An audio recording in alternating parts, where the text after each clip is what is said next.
Welcome to the Adam Messer Show. I'm your host, Adam Messer, and I interview authors, artists, and entertainers. We discuss their process, how they overcome obstacles, and their creative works. I hope you enjoy the show.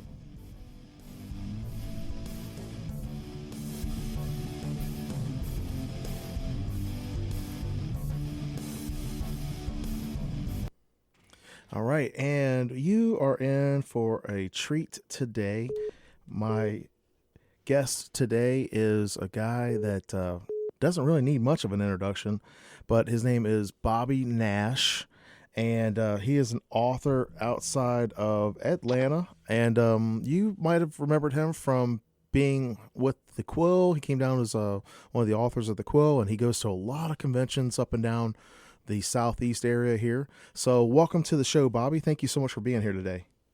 Thanks, Adam. It's good to be back. Oh yeah. I'm really glad that you're here again with us. I'm looking forward to getting back down to Savannah in person. I want to get down for one of the Books and Brews events that you guys host. Oh yeah. That's been a lot of fun. Actually, we just did the Ronald McDonald House, the Coastal Empire. It's the Ronald McDonald House Charities of the Coastal Empire. Last week we did our donation. We were able to raise $497 for the year. That's fantastic. Yeah, not bad for a little group of indie authors. And Southbound Brewing Company, I want to give them a shout out too, because they were the ones that hosted us. So definitely love to have you. We're going to be doing that again next year, Bobby. So there'll be plenty of opportunity for you to come on down. Events like that are fun. Especially here in the South, in like 3 or 4 states around Georgia, I've seen other places that are doing similar things where it's either in bars or restaurants, or taking nights out of, and usually it's a night they're not overly crowded, so they can bring in people for the book event.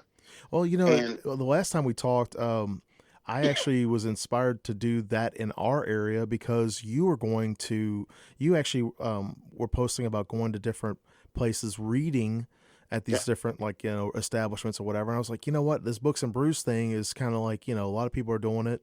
And so I set it up a year ago, November.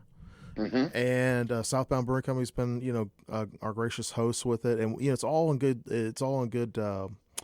standing to try to do something for the community, because to me, I think the Ronald McDonald House Charities is a great organization, and they help families in need, and that was like the charity choice. I was like, let's do something and let's give back. So hey, Bobby, my son Sebastian has his band, so he always plays some live music for us. Okay. So I'm gonna have him play, and then we're gonna jump into your new book, Suicide Bomb. Cool. Yeah. So, Sebastian, you mind playing a little bit for us? Here's Sebastian Messer, everybody, and his band's called Krieger.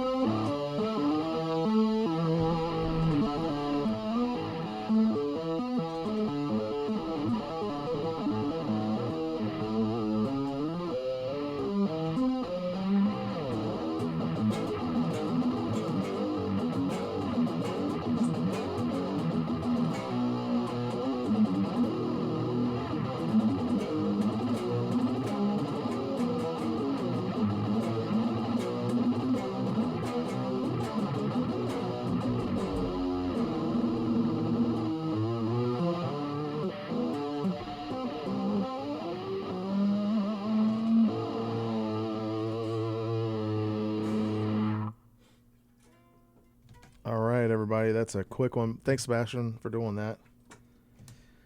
I'm not going to talk today. he's a little shy sometimes, but all right, Bobby. So, tell me about this. This new Suicide Bomb book that you have. Sure. As an author, and I'm sure anybody else who's a writer, and you will probably know this feeling well. We all have that 1 or 2 projects that we start on, and we set it aside for a little while, and we work on it when we air quote have time. Yeah, we do. This is that book for me. Oh, okay. This is what I started working on right after I finished my first novel, Evil Ways. Really? So I started on this thing back in the 90s. And it was under a different name. I was calling it I was calling it Bloodshot at the time, and which is, and it's a thriller, as I like to write thrillers, but it's kind of got a little horror in it, a little sci-fi in it, because this guy called the Controller Mm-hmm. has developed a method for turning ordinary people into assassins. Oh, okay. And So kind of so like the Manchurian Candidate type. a little bit. But he's been developing this over time. It was we find out through the book that it was formerly a government. It was a government like black ops project that failed, Mm. and this guy has picked up the ball and has been developing it on his own slowly. Kind of like So a rogue chapter type thing. a little bit, yeah. Yeah. And so this guy's using it, but this guy's he's successfully managed to do it. And through the book, I kill a lot of people in this book. Just Oh. want to go ahead and throw that out there. Kill your Um, darlings. there are a lot of murders in this book. Um, he the way it works is without giving away spoilers, he's able to turn, like, say you want to kill this guy who works in this office. Mm-hmm. He turns a guy that works in the office and plants these seeds, which he can do from anywhere. He doesn't have to be in that city, which almost makes it a perfect crime, because if they can't tie it back to you. And so, Oh gosh. he would trigger this guy to kill, whatever the target is. But then, after the target is dead, the brainwashed assassin commits suicide. Oh, okay. So there's no trail. So that is really interesting. It sounds a lot like kind of like a sleeper cell murder mystery. Kind of like a conspiracy theory type stuff almost. Yeah, and he's developed it to a way where he can quickly do it and, like, turn against it. And so it starts out with him killing people as he's perfecting it. So as you can see later, it gets a little more refined, where there's no collateral damage. I appreciate you giving me one of those ARC copies too. Oh, my pleasure. I had never used that. I never used that service before, but I'm so glad that you sent it, because I was like, oh, this is another way that I can, because really right now I'm not selling a ton of books, but I want to get more people to read the books. Mm-hmm. And one of the things I love about you, Bobby, is first of all, you're always super professional and nice. That's one of the biggest things that I love about you. The other thing too is that you hustle. Like, you are always, checking out new ways to deliver your books to people. You're always talking with new people and, introducing folks. I've met quite a few people because the Rachel Brune, Mm-hmm. for example, you introduced me to her last year when I put out my little novella, and she interviewed me for her website, and then she asked me to be part of her first anthology. And so it's really, I just want to thank you, because this is, I look at what you do as an indie author, and then you're also a published author with other companies, but you do a lot of stuff on your own. And I look at you and think, man, this guy's really, really working at it. And you just, I'm just glad that we're able to talk again today and to get, share the goodness with people. Well, I'm a firm believer in the whole rising tide lifting all boats, theory of life. And Craig Martell talks about that a lot in that 20 books to 50K group. And that's a beautiful statement.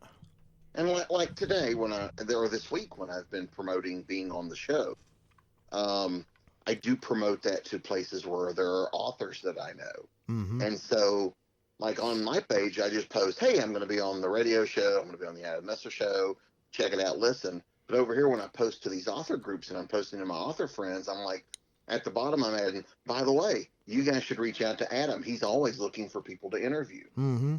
Oh, I love it. I love it. I've talked to like Carol Marshall and Maggie Duncan, a couple other people. And then there's other people that have sent me, like a guy named Brett sent me a request today. I hadn't had a chance to check his page out first, But I usually, like if I see, like, I'll give you an example. If I see somebody I know, that they're in common friends with you, I'm like, Mm-hmm. okay, well, I'm going to connect with this person because they're probably sending me a friend request because of you or somebody that we know, so it's kind of neat that way.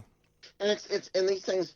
I mean, it's a networking type business. I mean, Yeah. Yeah. and even though not all of your networking is for selling, but you never know who you meet someone today, a year from now, they're doing a book or an Right. anthology and they need some. Well, like Hey, you're would you working like with to do a John story? Hartness, right? Yeah, It, yeah, I do work for doing some books for them. Yeah. I had him on not too long ago, and I reached out to him because of Alidria Hurt, and she was, she just kept talking about this guy, talking about this guy, and talking about this guy, and then Rachel started talking about him, and I was like, okay, and then I reached out to him because I saw one of his YouTube videos. And by the way, people, this is community radio, so we're not going to cuss on air. And if you do watch John Harness, and I cuss like a sailor in certain company and other company I don't. But if you watch any of John Hartness's stuff, there's a lot of cussing, but it's all real and it's all just like, hey, author, hey, wannabe writer, hey, this is where you're messing up. you Well, know, and a lot of it comes is for effect too. I mean, yeah, it's amazing. oh, excuse me. Sorry, sinus season. Sorry about Oh that. yeah, man. I know it's um, been nasty down here. yeah, but yeah, words. I mean, words are powerful, Mm-hmm. and John knows how to use those words in at the right time. I'll give you an example, Yeah. Bobby, talking about that. The other day, actually, it posted today, but my good friend Matt Listalia, he's been on the show. He has his own podcast called Burn Your Boats, and he talks with entrepreneurs, kind of the same thing like we do here, where we talk to each other about the nuts and bolts and stuff. And but he talks to these entrepreneurs, and he hit me up the other day. He said, "Hey, I've got this idea for this end of the year show, and I don't want to do like an interview style, but I want to do like a co-host type thing. Would you be my co-host?" And I was like, "Yeah." So we came Friday and we recorded it Friday, and we were talking before the show. I had made a podcast, not on the Adam Messer show, but on the other one that I started up. And I was just really agitated about some racist stuff that had been going on with somebody that I know in real life. And I didn't name the names or anything like that, but I was just so agitated, And I was like, where we're living in this world today, there's so many things that are already messed up. Why do we have to be racist on top of that? Why do we have to be, whatever on top of that? And at the end of it, I was kind of like, I cussed, and I usually don't cuss on my shows, or I definitely don't cuss on this radio show because, it's all community and the FCC rules and all. But, my friend said to me, he said, "What happened with that?" And he was like, I was taken aback because, I said, that's just, I felt that way. You know what I mean? And he said, it's okay because you don't cuss. And when you do, you don't cuss in public or whatever. And he's like, but when you do, it's like, okay, it shows that passion, and Right. that's what I get with, listening to John Hartness' stuff. It's like, okay, he's talked to, how many different people, Exactly. I've never heard you cuss in public, you're professional. I mean, you have to have a, personal, space and a professional space. But, like if you were to drop the F bomb because somebody upset you, I'd be like, whoa, hold on. What's Yeah. going on here? Yeah. It's like yeah. I mean, it's like it's one of those things I've taught myself. It's like know where you are, Yeah. know your audience, Mm-hmm. know when to do it, when not to do it, and and yeah. So it just depends on where I am and who I'm around, and yeah. Let me do a station ID real quick. You are listening to the Adam Messer Show. My special guest today is Bobby Nash. He's an author, and you do a lot of other things, right, Bobby? I try. And you're listening to us here on WRUULP Savannah, Georgia, 107.5 FM, WRUU.org. We are Savannah Soundings Community Radio with Global Soul.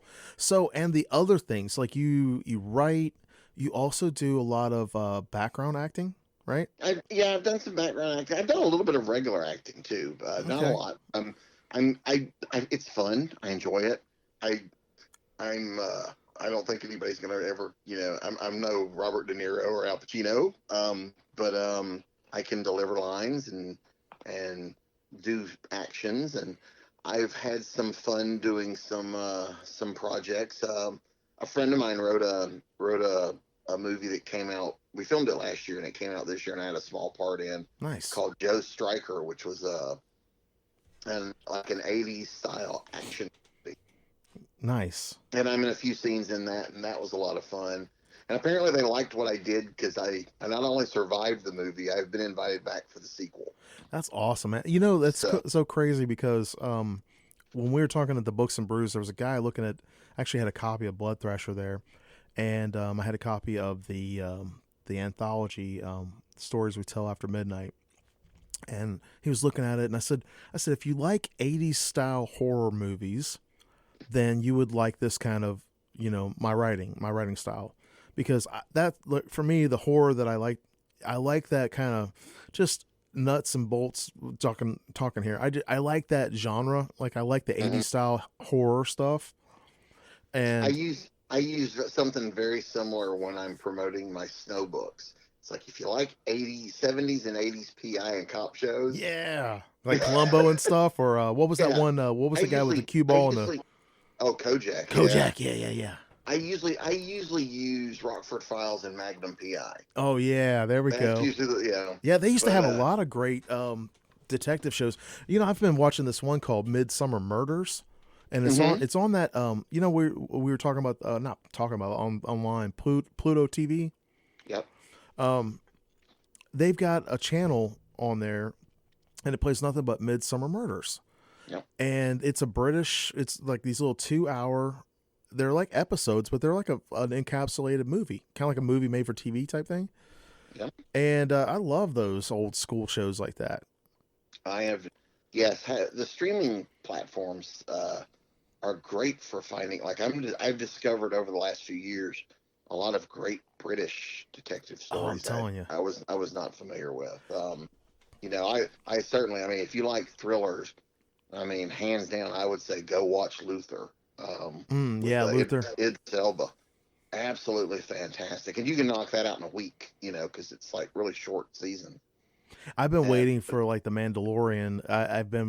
I'm gonna just binge watch the Mandalorian mhm, when it's all done that for the first season.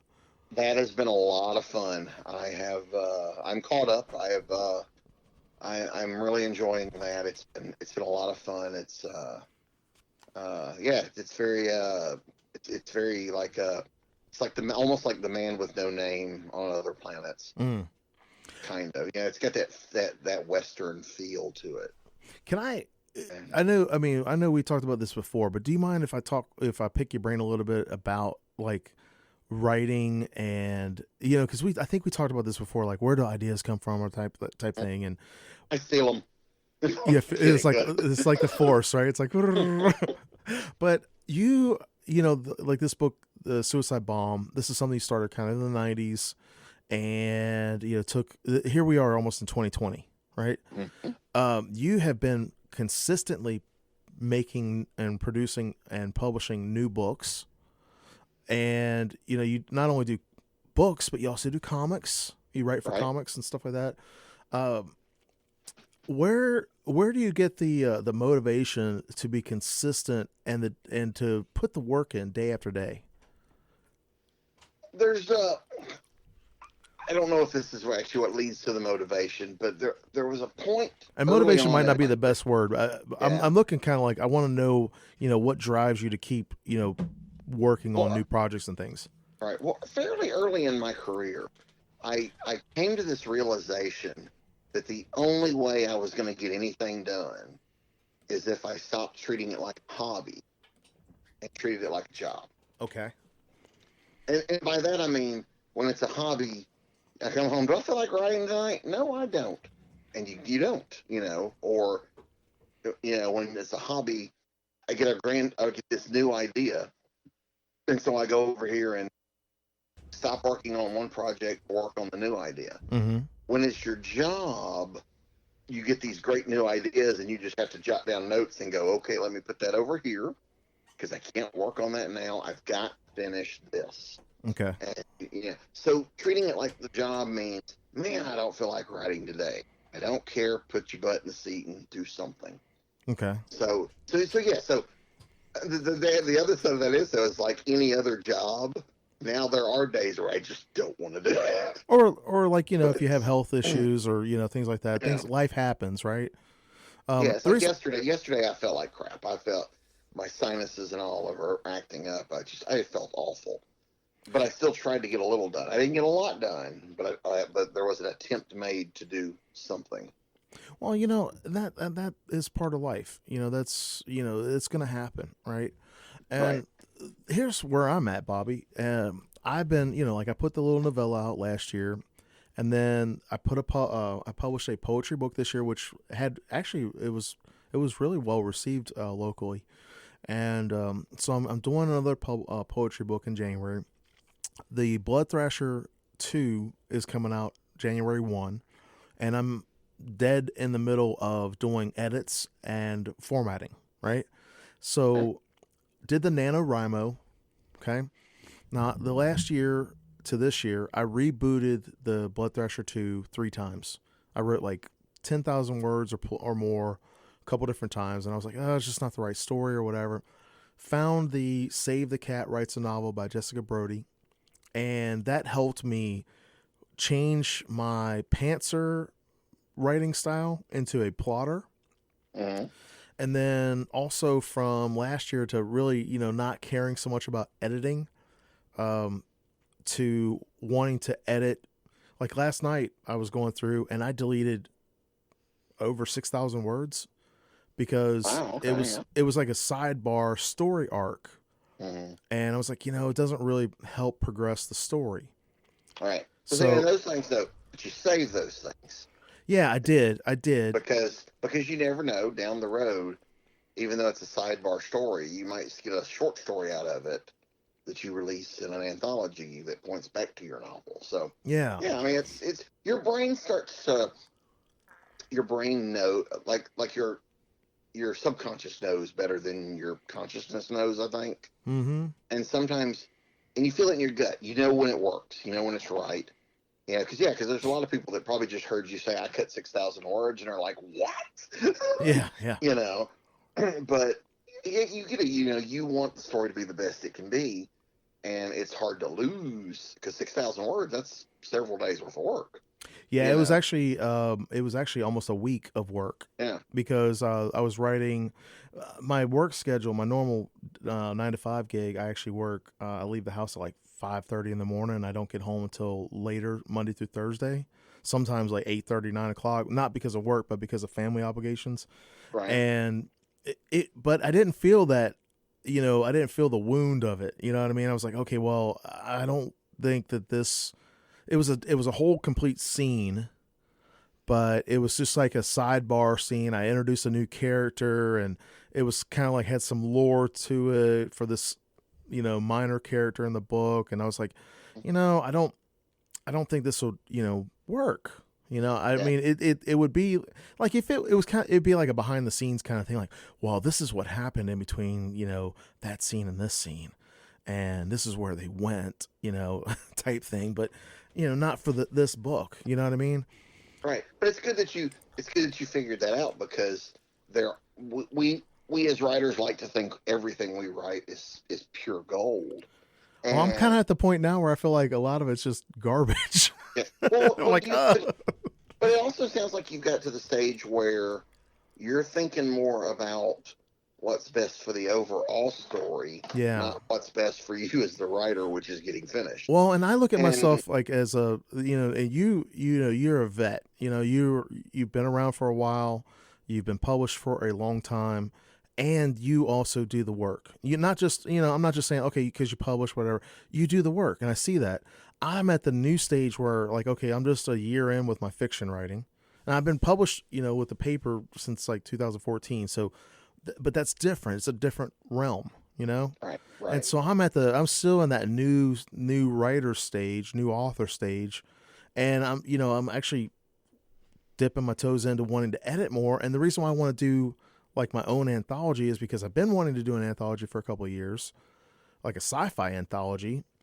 But I was like, okay, if I edit, then it'll help me to be a better writer because it's one of those things for me. It's like my brain works better when I see how it works. I model, success, and then I do the actual work. And for me, writing is, a lot of it is, you got to get it on paper, but it's also the editing and the polishing and the finishing. Well, and picking up new skills helps you Yeah.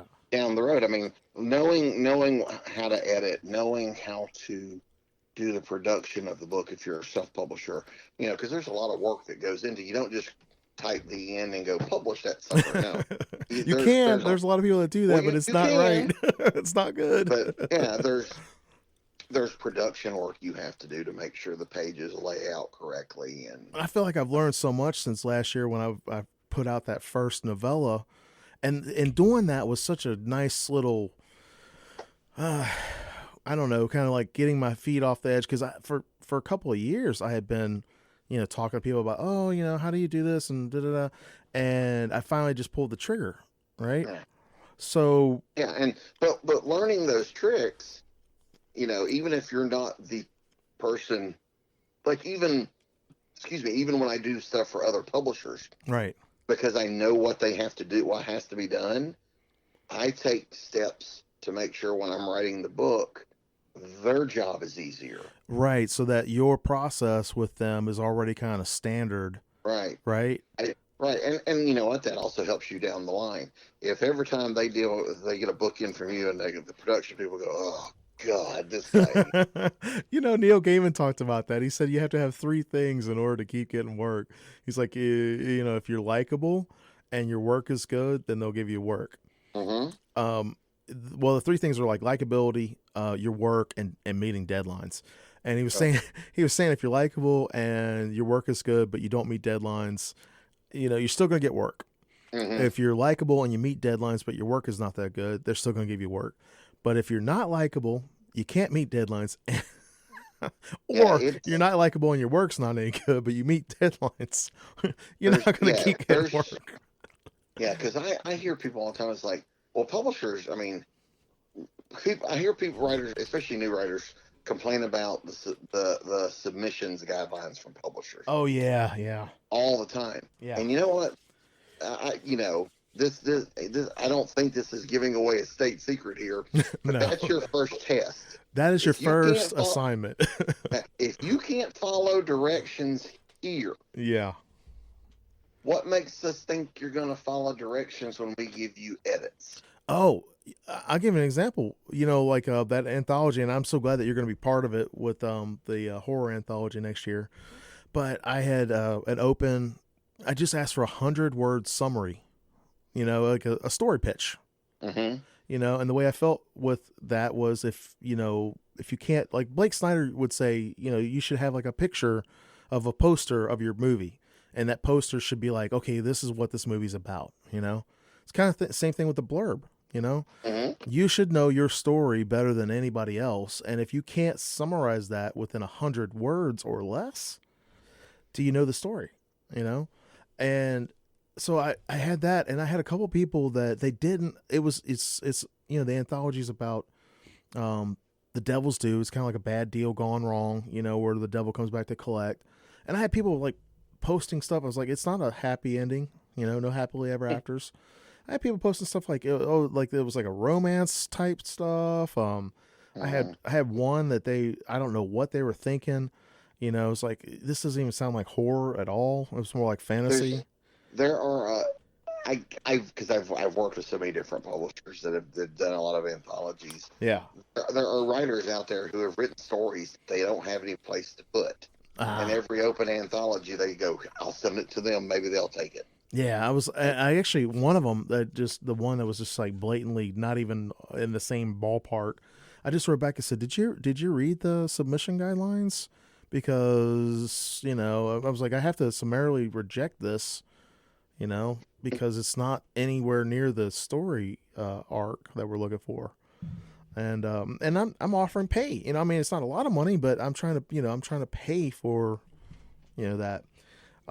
We have to do a little station break, Bobby. Right. So everybody, these are the important announcements from the station. So if you'll tune in and listen up, and we do appreciate you, helping support WRUU. Friends of Cathedral Music at the Cathedral of St. John the Baptist will present the male chorus Chanticleer performing Faith of Our Fathers, featuring 12th century English, Spanish, and Mexican polyphony and traditional American works. The event will take place on Sunday, January 19th at 5 p.m. at the Cathedral. More information is available at savannahcathedral.org. WRUU 107.5 FM is a new and different listener-supported and all-volunteer community radio station for Savannah. Our diverse broadcast and web programming is supported by generous listeners who value our passion and our spunk. We're independent of other media and receive no government or large corporate support. People like you are the largest and most important source of our funding. So go to WRUU.org to find out how you can make a one-time or monthly contribution. Thank you. WRUU-LP Savannah, Georgia, 107.5 FM, WRUU.org. We are Savannah Soundings Community Radio with Global Soul. All right, everybody, and here is Sebastian Messer. His band is called Krieger, and he's going to play a little bit of metal for us.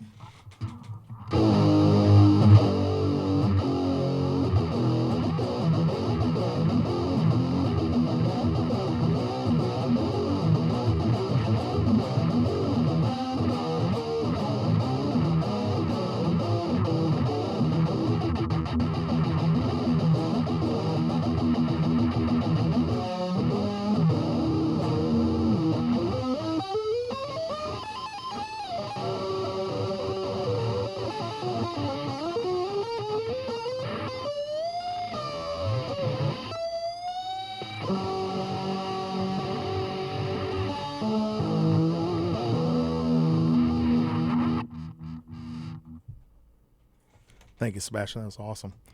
And everybody tuning in, this is the Adam Messer Show. If you're just now tuning in with us, you're listening to us here on WRUU LP Savannah, Georgia, 107.5 FM, WRUU.org. We are Savannah Soundings Community Radio with Global Soul. And if you haven't been listening to the first half an hour, you definitely want to tune in this next half an hour, because I have my special guest today. His name is Bobby Nash, and he is a working author out of Atlanta, and just overall a super duper nice guy. Always willing to help out, always willing to just share information, and you are one heck of a worker, man. You're always doing something. You always got some new project with your books and everything. So thank you so much, Bobby, for being with us on the show today, and my pleasure. Hanging out with us here. So my pleasure. Yeah, it's been a busy few years. Oh yeah. Well, we were talking the beginning of the top of the hour about your new book, Suicide Bomb, and it's a murder thriller mystery. Well, is it a mystery or more of a thriller? Well, it's a little bit of both. I mean, it's very much a thriller, but there's a mystery there too. The villain is a guy called the Controller, so I don't tell you his real identity up front. You kind of have to figure it out as they do.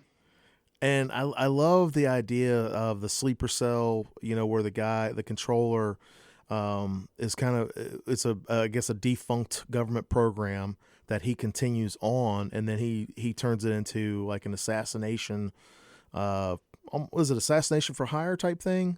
Well, he's currently in the process, during the book, he is in the process of perfecting it. So he is killing people. There's a reason he's killing the people he's killing.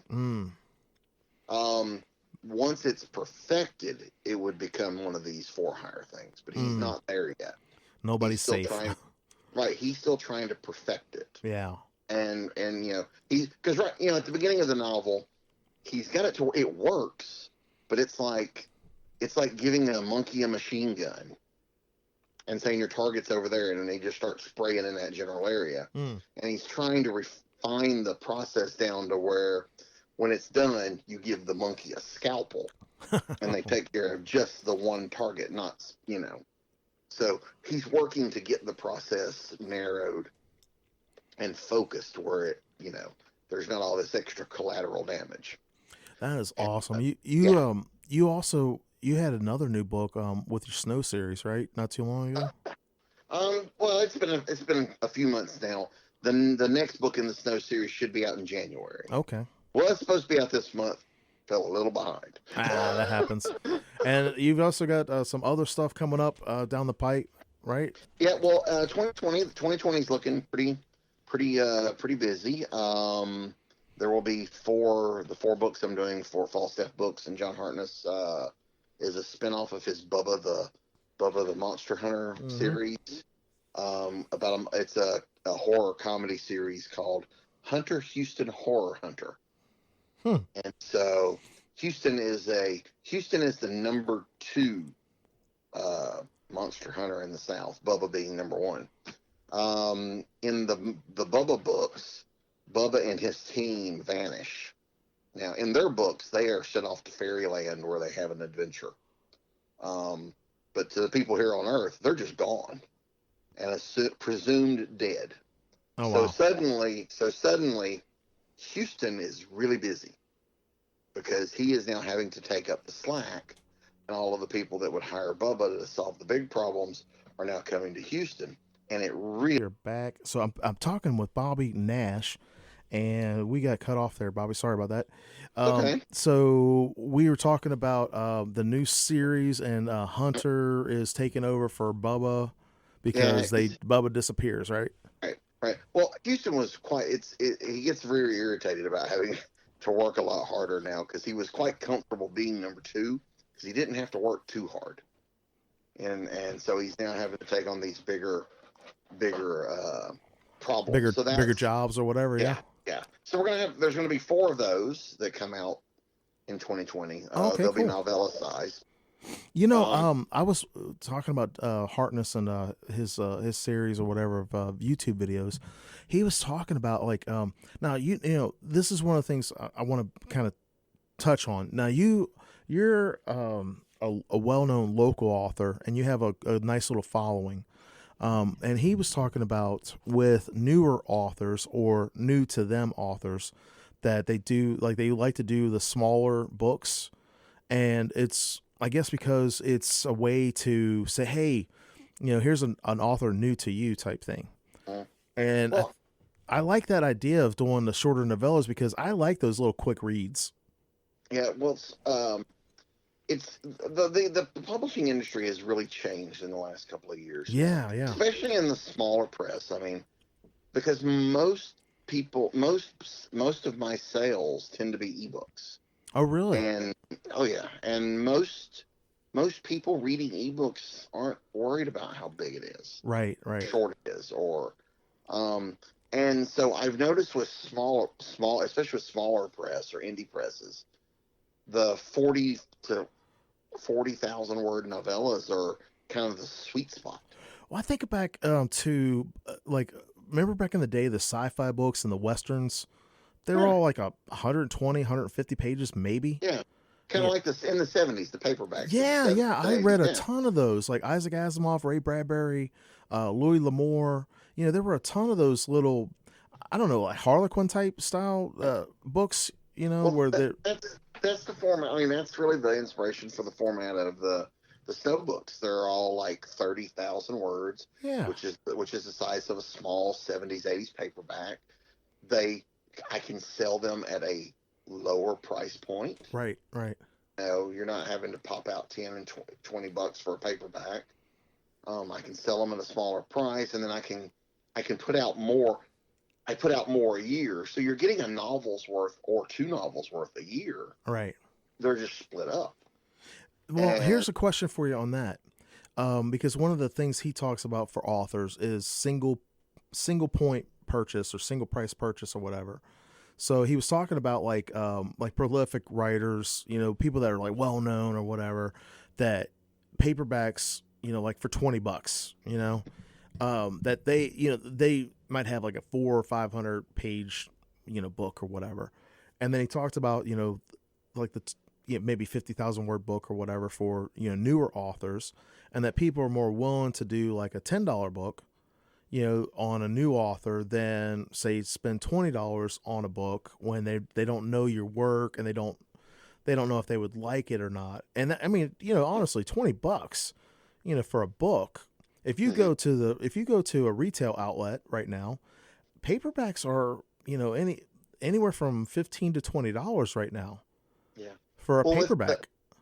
with the stuff that I do myself, because like you mentioned, I work for publishers and I have no control over How they prices. publish, right? I have no control there at all. Right. So each publisher has their way of doing things that's consistent. So their line is, their line is similar. They do things they have their reasons for why they do all their things. Yeah. I have my own self-publishing imprint called Ben Books, where the things that I do myself, I put out through there. And I have a couple of different ones. I do like the snow books. I have a few others that I'm releasing in the new year are going to be these. We're going to just go straight to novellas. We're going to do 30,000 word novellas. And I like that format. Every three will collect it in one big volume. Like an omnibus type thing? Exactly. Yeah. It's basically what we're doing with snow. Well, I have a friend here locally who she actually changed over to that model this year. Her name is Rebecca Hammer. You might have met Rebecca at the Savannah Quill where you were sitting.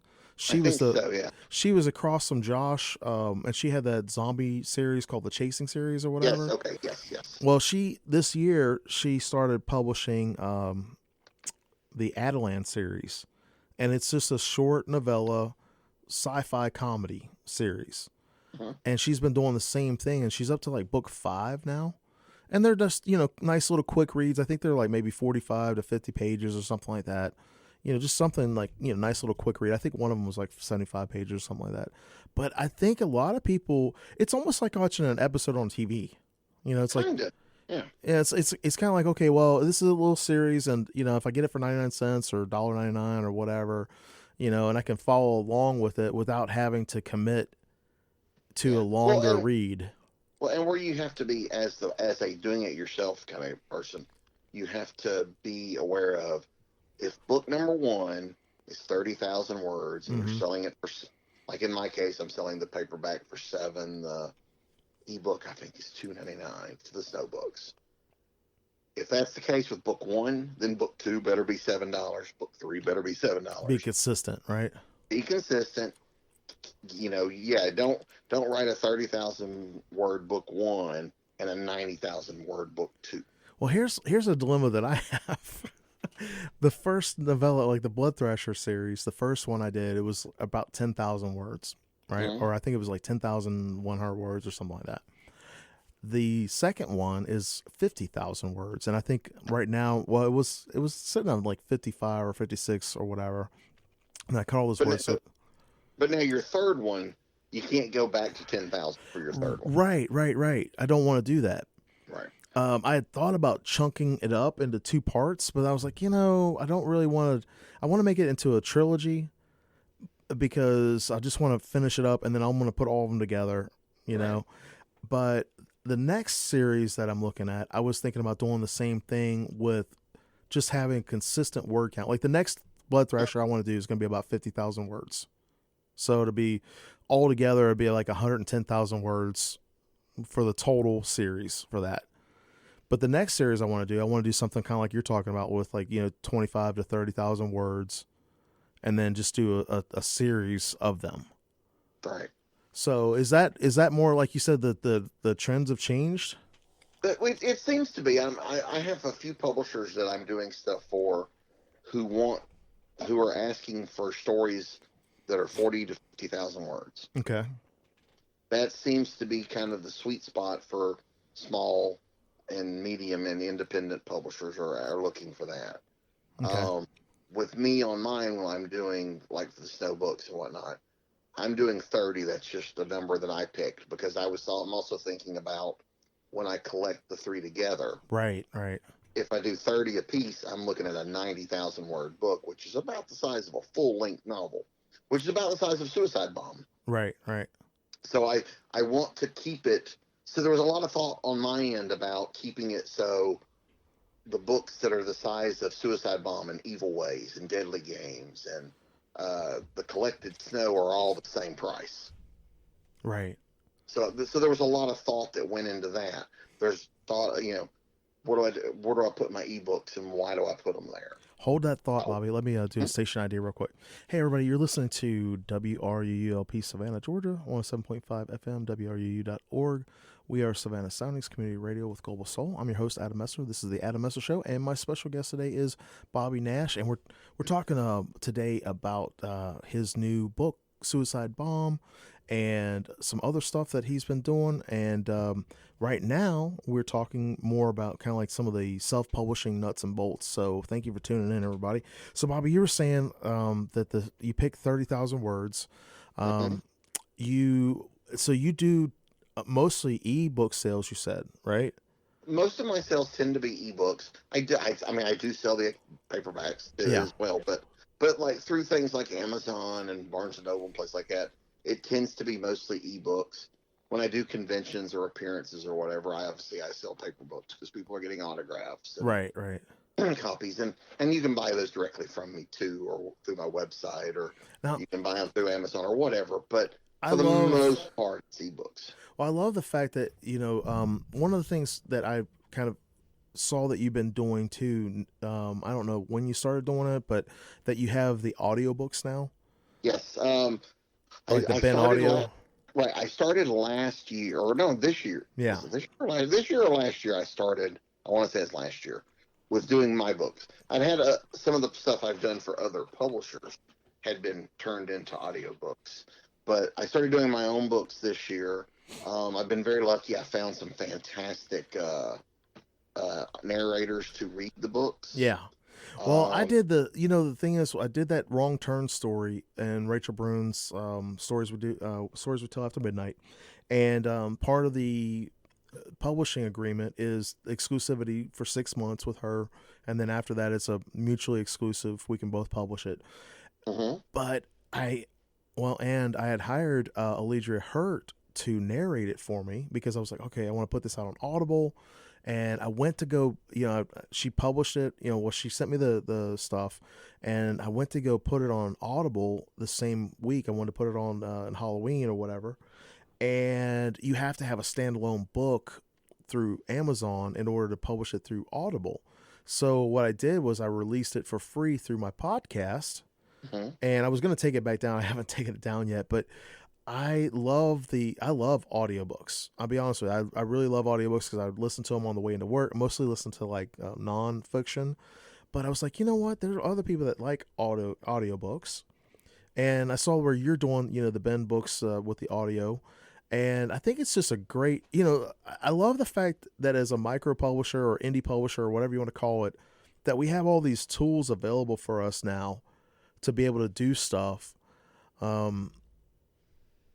And I think it's just a great way to kind of branch out and say, hey, this is what people want. This is what they're listening to. I mean, a lot of people listen to podcasts now. And I think it's, just a lot of opening there. Yeah, it really, I mean, there's a lot you can do. And where you don't have to spend a lot of money. Right. There's ways, obviously if you can't draw or you can't take photos or you can't design stuff, you have to hire people to do those things, or if you need to hire an editor. But I've been very lucky. I've had some barter things come up where I'll write something for somebody who will do a cover for me, or there's all kinds of things you can do to get the word out there. Yeah. And then because writing and producing, putting a book together is more than just writing the book. I mean, yeah. There's a lot of production. There's a lot of putting it together. I mean, I am not a big fan of doing the production side. Mm-hmm. Getting it uploaded to Amazon and all that. It's pain. It's pain. Yeah. Yes. Well, I know. But you gotta do it. Well, they changed over from the Create Space to Amazon Kindle Publishing or whatever. Yeah. And I think that they've made it a little bit easier now. I don't know. I mean, like if you were used to Create Space, I had used it last year, but then whenever the Kindle Publishing came open, I was like, okay, let me try this. And I actually liked it better. Yeah, I always get a kickback for something. They give you a template, you use the template, everything fits in the template. Yeah. You upload it, and it goes, it doesn't fit. And I'm like, yes, it does. And yeah, the gutters and all that. I had that too. And I actually had a problem where, because I make my own covers. I use that Adobe Spark, and I use Well, I used to use another program. Can't remember. It was GIMP or something like that. But I use Adobe Spark, and they have an ebook creator in there. Mm-hmm. And I've paid for graphics before, and then I've used the license or whatever, purchased the license or whatever, and but one of the things I found, and talking to different folks, is that there are a lot of different resources out there. Yeah. Like this year, I was writing in Word before, and a friend of mine was talking to me about Scrivener, and I tried Scrivener out, and I liked it. So I think it's just, for me at least, this last year or so, learning and kind of growing as an author, it's trying out different things and then finding out what works for you. Yeah. Right, because I love designing covers. I mean, I do enjoy that. I also have some artist friends that help me that do fantastic work. Yeah. But like Suicide Bomb, I spent a lot of time getting that. Oh, that's a great cover. Yeah, that is definitely a great cover. That was like my fifth attempt. That was my fifth design. Nice. The first four, they were okay, but they weren't right. It's that thing, you feel it in your gut. It's not quite right. Nice. Well, we've got a So, few minutes left here, Bobby. Where can people find your books and your audiobooks? Sure. Well, there's links to everything on my websites. My personal website is bobbynash.com. There's links to where everything is under there's tabs at the top for novellas and novels, anthologies, etc. Nice. Ben Books, my imprint that's just my self-published stuff, is at ben-books.com.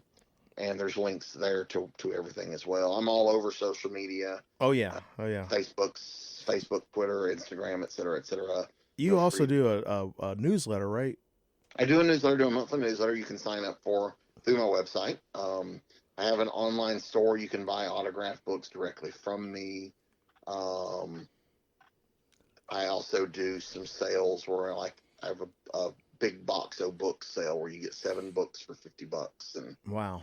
Also a DVD, and I'll do a sketch for you, and so there's all kinds of stuff like that gets offered through the website and the newsletter. And I sometimes we do giveaways, and actually I'd like to do one with you guys here if you don't mind. I'd like to give away a free ebook copy of Suicide Bomb to one of your listeners. I don't know what the best way to do that is, but if you guys have a way to do that, I'd love to give it. I know what we could do for that, Bobby. We can, when we post it later on after I get the podcast up, I can't do it, but you can. Okay. So whenever I get the thing posted up, you can put on there or whatever. If you want to share it, and you can just say, hey, whatever, going to give away this or whatever. That'd be great, man. I'm sure people will love that. Let's do it like this then. If you contact me through my website, the email address is bobby@bobbynash.com. But it's on the website as well. You can click it. If you send me an email and say, I heard you on the Adam Messer show, you will go in the drawing, and I will draw a name next week, and we'll give away a free ebook copy. That's awesome. I appreciate you doing that for our listeners, man. That's great.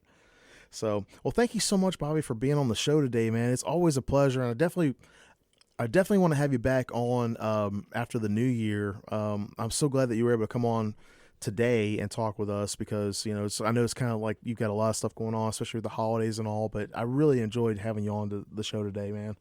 Oh, it was my pleasure. It was a lot of fun.